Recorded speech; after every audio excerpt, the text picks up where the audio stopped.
અને માનનીય અરવિંદ કેજરીવાલજી એક ઈમાનદાર નેતા છે, ઈમાનદારીથી કામ કરે છે અને એટલા માટે વીજળી ફ્રી આપી શકતા હતા, પાણી ફ્રી આપી શકતા હતા, આખું વ્યવસ્થા તંત્ર સુધારી શકતા હતા. દિલ્હી એલજીના અંડરમાં અડધું હોવા છતાં પણ માનનીય અરવિંદ કેજરીવાલજી એવા કામ કરીને બતાવ્યા કે જે દુનિયામાં, દેશ અને દુનિયામાં એની ચર્ચા થઈ.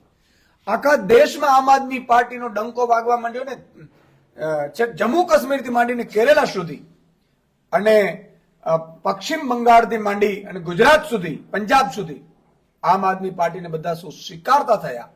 ત્યારે માનનીય અરવિંદ કેજરીવાલજીની ઈમાનદારી ઉપર ડેન્ટ કરવા માટે, એનો જે મૂળ હતું કે ઈમાનદારીથી જે રાજનીતિ કરે છે, પ્રજાને એના ટેક્સના પરત રૂપિયા આપી શકે છે સેવા રૂપે, એને ઉપર હુમલો કરવા માટે ભાજપે ઈડીના હથિયાર તરીકે ઉપયોગ કર્યો.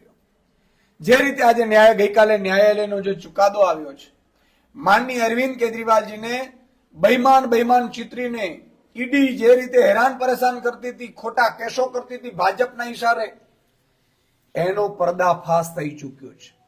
માનનીય અરવિંદ કેજરીવાલજી એમાં આપણે ગઈકાલે ન્યાયાલયનો જે ચુકાદો આવ્યો છે એમાં નિર્દોષ જાહેર થયા છે. એનો અર્થ એ થયો કે માનનીય અરવિંદ કેજરીવાલજીની ઈમાનદારી અકબંધ છે, અકબંધ રહેશે. ભારતમાં કોઈ સૌથી શ્રેષ્ઠ જો ઈમાનદાર નેતા હશે તો અરવિંદ કેજરીવાલજી હતા, છે અને રહેશે, અને એના ઉપર મહોર લાગી ગઈ છે. આપના પોતાના પ્લેટફોર્મ લલકારને લાઈક કરો, ફોલો કરો, સબસ્ક્રાઇબ કરો અને શેર કરો.